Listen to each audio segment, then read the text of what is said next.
What is going on, guys? How y'all doing tonight? This is the Club of the Man 1993, once again from my brand new office in my brand new home. And this is my first review of Monday Night Raw in the new home. And the first Raw review officially on the road to WrestleMania 39 as WrestleMania goes Hollywood this year. This is, of course, again, the Fallout show from Royal Rumble 2023. This show took place from Tulsa, Oklahoma. Overall, it was one of those shows that it didn't really make me super duper excited for what's next to come. It was like a very basically structured setup show where everything worked, but I wasn't really jumping out of my seat and it's not one of those Raws that I will remember forever. But I thought it did its job getting things set up, some teases for WrestleMania, some stuff set up for the Elimination Chamber as the two chamber matches were announced. The men's match is going to be for the U.S. title, and the women's match is going to be the number one contender for Bianca Belair's Raw Women's Championship at WrestleMania 39. Because Rhea Ripley, surprisingly to me at least, I know some people predicted this, surprisingly though, picked Charlotte Flair as her opponent for WrestleMania 39. So Rhea Ripley will be going after the SmackDown Women's Championship. I will, of course, give my thoughts on that when we do get there. So, let's roll in. Let's not waste any time. Let's get started. We got this to do. And I still got Dynamite to talk about too tonight as well. So we're going to keep on rolling, proud Mary, keep on burning. And we're rolling on a river. Okay, enough. Anyways, so the show opened up with the men's 2023 Royal Rumble winner, Cody Rhodes, coming out. And of course, he uses his usual talk of where it starts promo. So, what do you guys want to talk about? He goes back and starts mentioning, his early days in OVW, how there was a sign there that said tomorrow's superstars today. And he thought he would be WWE champion in 2 years after when he started in OVW. And he also thought he was going to be the next John Cena. And of course, he recounts the highs and lows of his career and personal life, wondering if he'd tell that version himself about everything he went through to get to him winning the Royal Rumble and punching his ticket to main event WrestleMania. He would not tell the kid a single thing because every piece of this broken road, no pun intended, has been unequivocally 100% worth it. His theme begins with wrestling has more than one royal family. And for it to be true, to be real, to be validated in his heart, he has to stand across from an entire bloodline. From the tribal chief, the LeBron James of this generation of wrestlers, who has held the title for over 800 days. Almost 900 days. I believe it's I think as of Saturday it was 880, I think. So he may make it to 1,000. He probably may not, though. But that man, of course, is the tribal chief himself, Roman Reigns, who he admits he has a great deal of respect for Roman. And he speaks with him sincerely. And he says this with that same sincerity. WrestleMania is in 62 days. Those 62 days are the rest of his life. And at the end of those 62 days, Roman will lose the title. At WrestleMania, he can be the tribal chief and the head of the table and the biggest star in the world. But the one thing he will not be is the WWE Undisputed Universal Champion. Basically saying, Roman, I respect you, but I'm coming for you. A simple little setup. Obviously, again, with this, and again, as I said in my Sami Zayn turn alert, that everybody is now saying they want Sami Zayn to be the one to dethrone Roman, which, honestly, yes, but as I said in my turn alert, this moment with Sami Zayn and Kevin Owens, the storyline incorporating them both together, is meant to have a moment they can share together, and that's both of them winning the tag titles at WrestleMania. Cody Rhodes has a journey that is worth him coming back and being the one to believably be the next guy in WWE, as he'll be the one to dethrone Roman Reigns at WrestleMania. He will dethrone the Tribal Chief. But then, like I said in the beginning, this is more so of like a setup promo for something to come down the line, and then kind of like an exhibition match, if you want to put it that way. Because after that, here out came the Judgment Day. Finn Balor talks about Cody coming back, if it had to do something original, or is he just going to kick off all Balor's old stuff like before? Dom says Cody ruined their Rumble plans and he was supposed to win the Rumble. Yeah, right, Dom.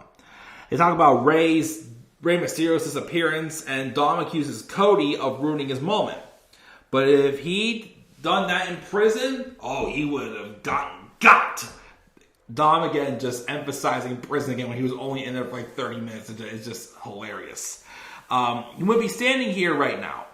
Priest says that Rey should be the only multi-generational star main eventing WrestleMania, not some suck-up who gets what he wants.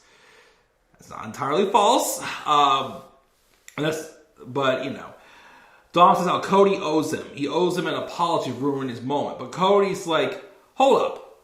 He runs the risk of pissing him off, but he has to ask if Mysterio is trying to scare him straight, because certainly the Mysterios are one of those royal families.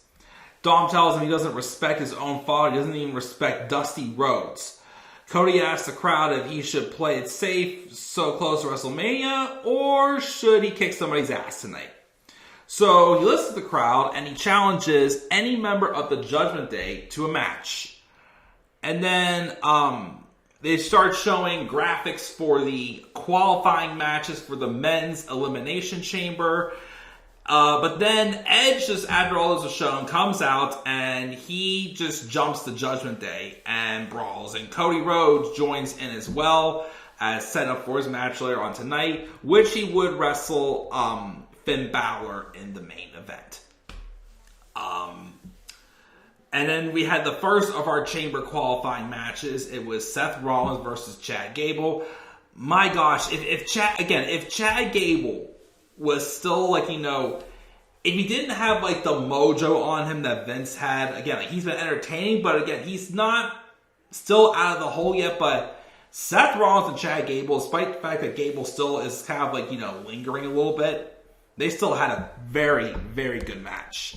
And of course, as we thought would happen, Seth Rollins wins with a pedigree. Not with the curb stomp, but with the pedigree. Okay, interesting.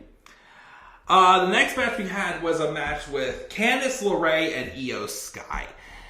This was decent, but again, just a random, like, filler match that, okay, yes, you know, everyone in Damage Control, you know, has, you know, pissed off someone else in the women's locker room.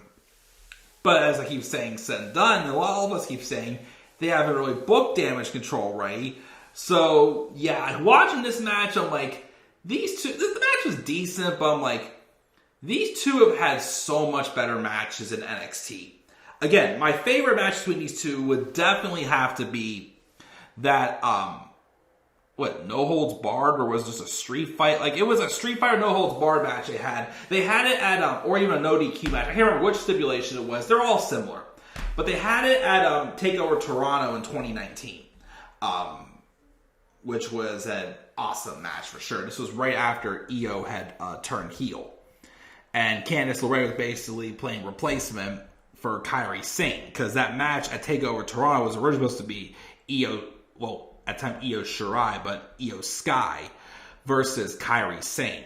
But then when Kairi got called up, they changed it to Io and Candice, which was still great, but you know. Io does get the victory with a sunset flip. Cool. Then we have the segment with Rhea Ripley. where Mommy announces who she's going to pick to wrestle at WrestleMania since she won the Women's Royal Rumble. She first comes out and mentions how it's been the first time she's been out here without her Latino heat and her Judgment Day, but she wanted all the attention tonight. She mentions, of course, how she won the Rumble and outlasted 29 other women to win, which is true. She started number 1, did awesome. So now she has to choose who her challenger is. So she tells us a little story. 3 years ago, she had just turned 24. She was NXT Women's Champion, which I can't believe it's already been that long. And her career was just getting started.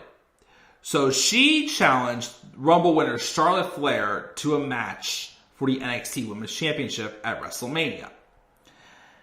And Charlotte put her in her place. But the funny thing about Charlotte, though, is that she's always in the title picture. She's always at the top of her game. And she hates to admit it, but she only gets better every year. But Rhea is the disruptor. She doesn't like the natural flow. She doesn't like things being overplayed. So she tells Charlotte, enjoy everyone rising and bowing down to the queen because they're about to rise to Rhea Ripley. She chooses Charlotte Flair as her opponent, and she'll put Charlotte in her place at WrestleMania. Okay, so I'm definitely surprised by this. Because truth be told, yes, let's look at the positive side here. The positive side is, even though, one negative I have about Charlotte Flair and Rhea Ripley is when they feuded back in, 2021 for the Raw Women's title, the story sucked. I still will not forget how they had again, and the thing that made no sense then was that they had Charlotte coming back as a heel, because that's when Charlotte was originally supposed to probably beat Lacey Evans for the Raw Women's title at WrestleMania 37. Lacey's probably I'm still predicting Lacey would have won the title from Asuka at Elimination Chamber, but then Lacey got pregnant and that story got interrupted. And then Charlotte got sick, so they cut that whole storyline for WrestleMania. I really thought, so again, spoiler alert, the women's, as I said before, the women's chamber match is going to be for the number one contention for the Raw Women's title. Asuka's in that match, so it seems very likely we're going to get Asuka versus Bianca Belair. Which, cool, but I just really thought it was a good time to set up Asuka and Charlotte. And Asuka to get her revenge from WrestleMania 34. They're kind of doing the same thing here with Rhea.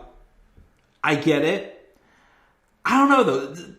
Bianca and Rhea just sounds more intriguing to me than Bianca and Asuka. I mean, again, don't get me wrong. It'll be good. I just feel like the match to do was Asuka and Charlotte, because that has a little more history behind it. Yes, Rhea is right. Charlotte, I don't think in any match they've had, though, Rhea's been able to beat Charlotte. But of course, again, never mind. That's not going to go there because again, I'm making the same thing for Asuka. But I don't know. We'll see what happens. And again, the big negative I had before was that the storytelling sucked. But Triple H in charge, I think this time he's going to get it right. As long as he stays in charge. So I can see Rhea dethroning Charlotte at WrestleMania. Because apparently also there's still rumors that they originally would do Rhea Ripley versus Ronda Rousey. But now Ronda's nowhere to be found.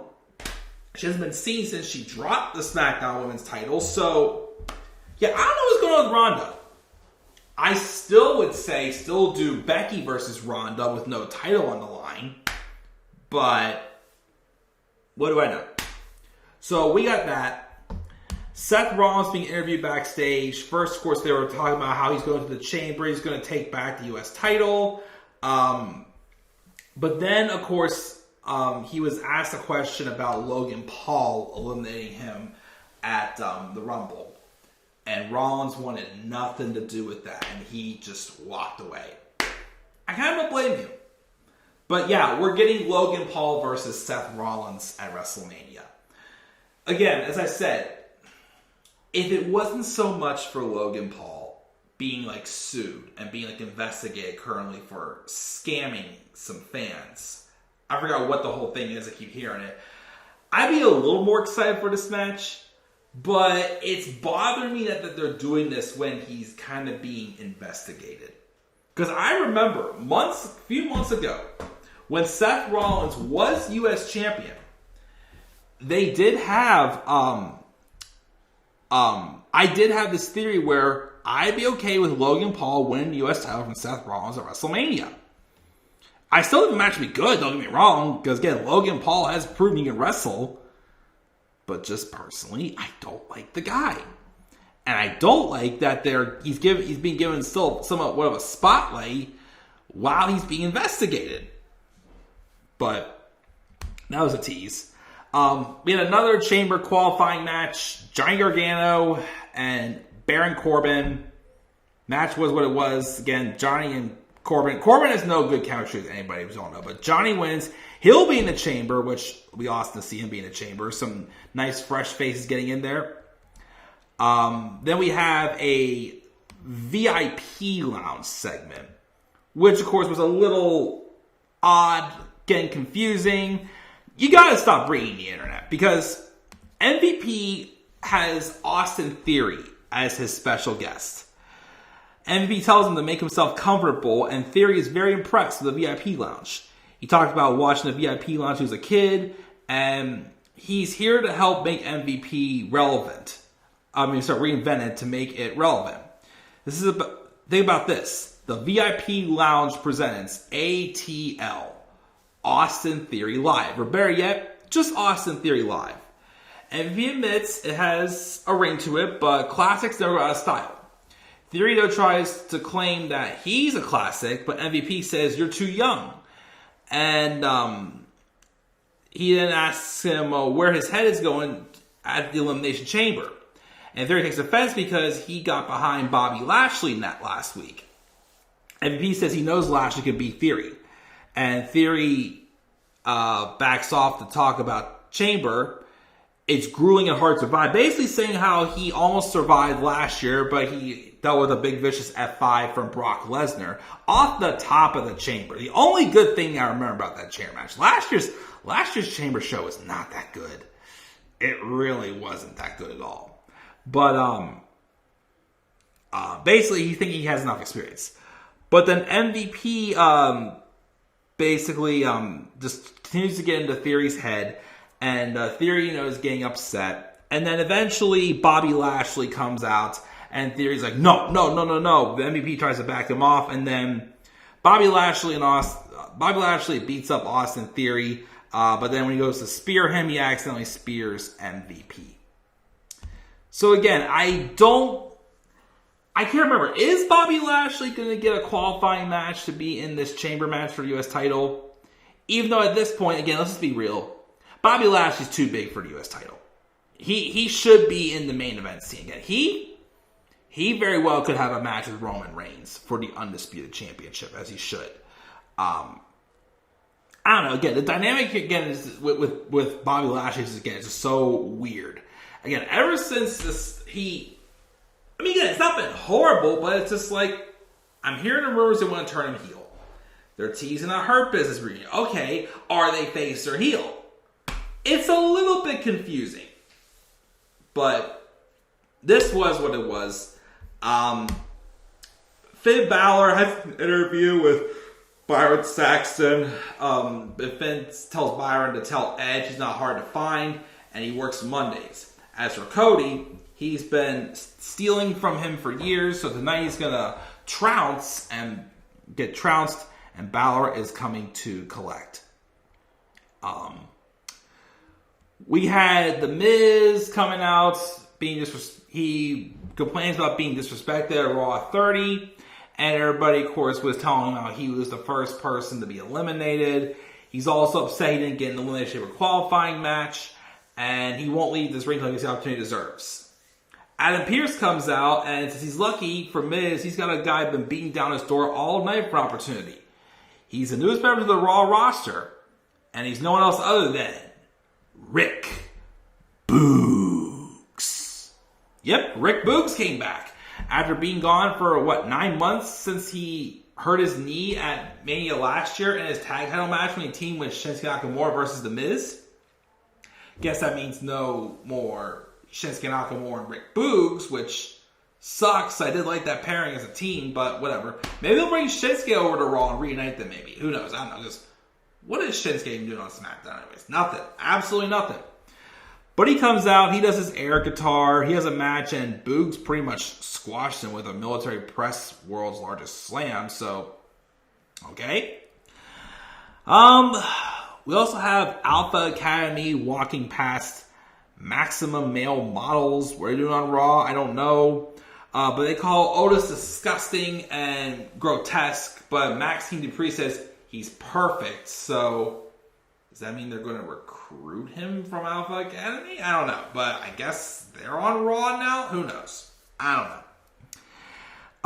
We get a video package, of course, on the closing segments for SmackDown, where Sami Zayn turned on the Bloodline, and the Bloodline beat him senseless, and Jey Uso walking out, and we're told that we'll get a follow-up on this on SmackDown this coming Friday. Then we have Bayley and Becky Lynch. So Bayley came out first. She says everybody's talking about how Damage Control took Becky Lynch out of the Rumble match and made history because they dominated the Rumble. Elimination after elimination after elimination. But she has to say her personal favorite was single-handedly eliminating the man, Becky Lynch. Now she's finally done with Becky. The story is over and done with. Nope! Becky comes out. And she calls Bayley stupid. Well, stupid fool. Tells her to shut up, and you're not done until she says so. She claims, I didn't need to win the Rumble again. I already won it before. I just needed to make sure none of Damage Control won. Bayley then accuses her of making excuses, but Becky points out all the excuses Bayley has employed to avoid having to prove that she's better. Bayley claims she's just smart and Becky should read a book or something. And she's not good enough. Not even good enough for her husband, Seth Rollins, who only married her because he knocked her up. Ouch. Well, they were engaged before Becky got pregnant, but still. Ouch. That's hard. Becky then says, so this started 10 years ago in Orlando. Next week in Orlando will be Raw. So why don't we end it where they began and give me that freaking steel cage match? And then Bayley's like, nope. And then Becky's like, I thought you'd say that. I'll be right back. And then Bayley's like, oh, I don't have time for this. What are you going to do? How are you going to threaten me? And then Becky returns with Dakota Kai's leg trapped in a steel chair. And then basically she threatens to destroy Dakota Kai's leg if Bayley didn't accept the match. And just as she's about to do it, Bayley's like, fine. I'll give you the match. And then Becky's like, cool.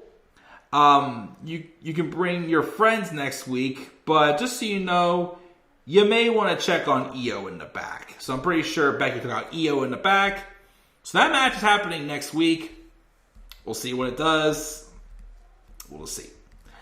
Adam Pearce is being interviewed, which he kind of was a little too excited about this. I mean, yes, it was a good way to hype it up, but he was a little overexcited. I've never seen Adam Pearce get this excited before. But he confirms the steel cage match next week, as well as, again, the women's chamber match being the number one contenders match for Bianca's Raw Women's Championship at WrestleMania. And he says the first 4 entrants are the last 4 in the Rumble match. So, okay, finally people who didn't have to actually qualify had a reason to get in the match because they were the last 4 besides Rhea Ripley. Okay. So even though, of course, some are SmackDown, some are Raw, I get it. So it's going to be Raquel Rodriguez, Asuka, Liv Morgan, and Nikki Cross.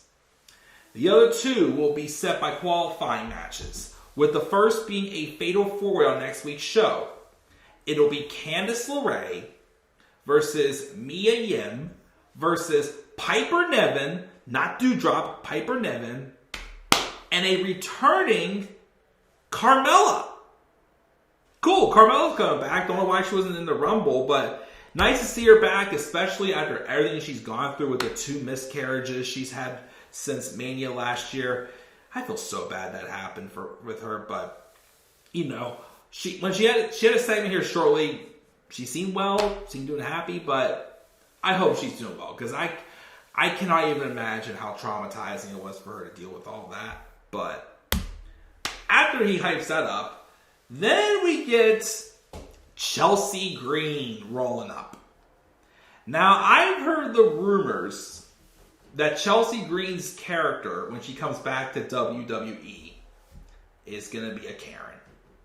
And she basically was right here. She rolls up and she's like, "Are you the manager? I need to complain about the unacceptable accommodation she's been given. She's not just any superstar. She's Chelsea Green. And where is her private dressing room? And Swiss chocolate?" And Adam's like, "Let's get off screen and talk about this." So, yeah. They're going right ahead with it. And honestly, because I've heard the rumors that she's rumored to be the new leader of Damage Control, it makes sense. She'd be great in a role. Again, because Chelsea Green, yes, will be great inside the ring. But again, she's more of a character gimmick. Like Mandy Rose was. Yes, okay, I didn't get to watch Mandy Rose in the ring in NXT, but she improved. But someone like her, needing a stable, perfect. And again, because I think, for what I've heard, I believe both members of Toxic Attraction, Gigi Dolan and JC Jane, are wrestling in a triple threat match for the NXT Women's title this coming Saturday at TakeOver Vengeance. So maybe, just maybe shortly after that, we may see Toxic Attraction debut. And again, Chelsea Green can be their new leader. I dig that. I dig that for sure. We had another qualifying match, Dolph Ziggler and Bronson Reed.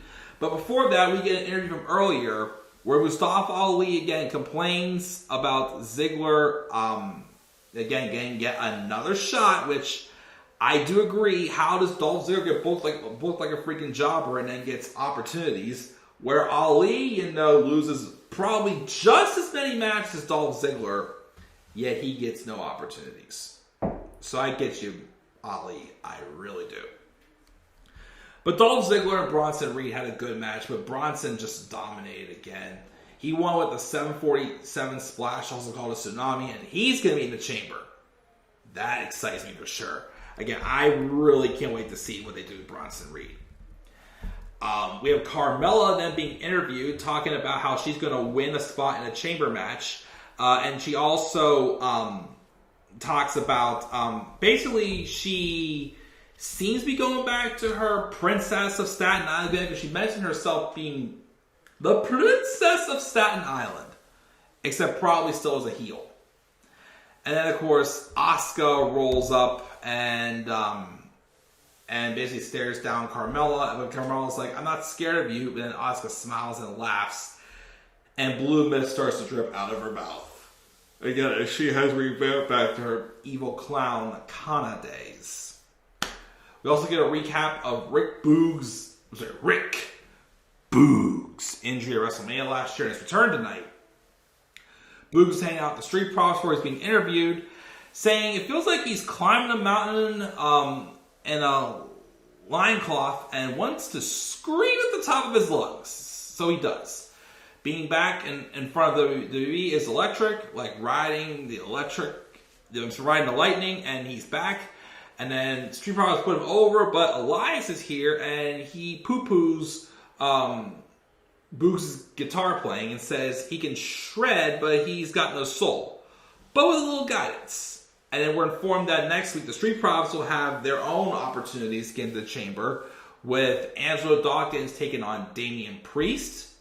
Like the idea, he's hoping to see Damian Priest being in that chamber match.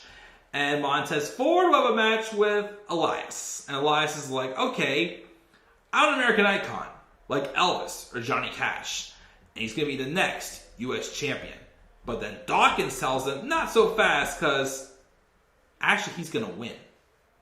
So, is that another tease for Elias to go heel, maybe? I don't know. We'll see. We shall see. Then the main event was Cody Rhodes versus Finn Balor. Great main event match as you thought we expected. Some great counters.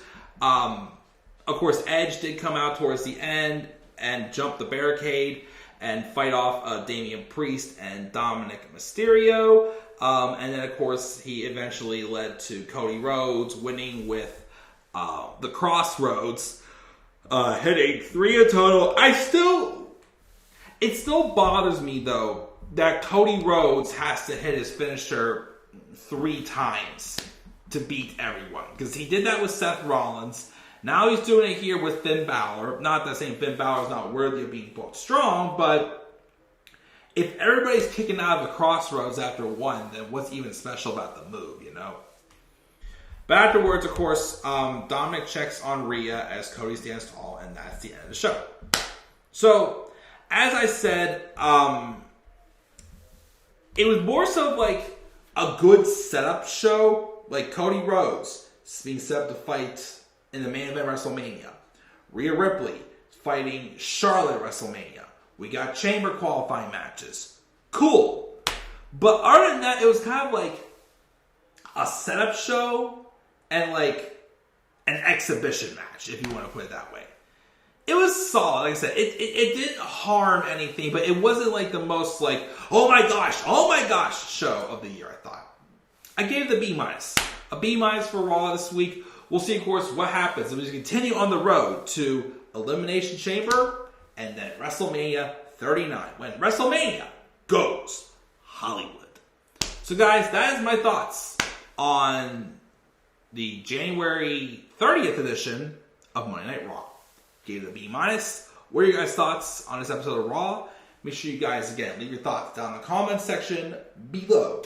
And be sure as always to slap a like on the video and subscribe more content to my channel. Follow me on Twitter at the Club of the Man 93. Be sure as always to shout for Meeple Sub. And follow me on TikTok at the Club of the Man 1993. Until then, guys, I'm checking out. I'll catch you all later. Have a great rest of your night. See you guys soon for my AEW Dynamite review. Peace out, everybody.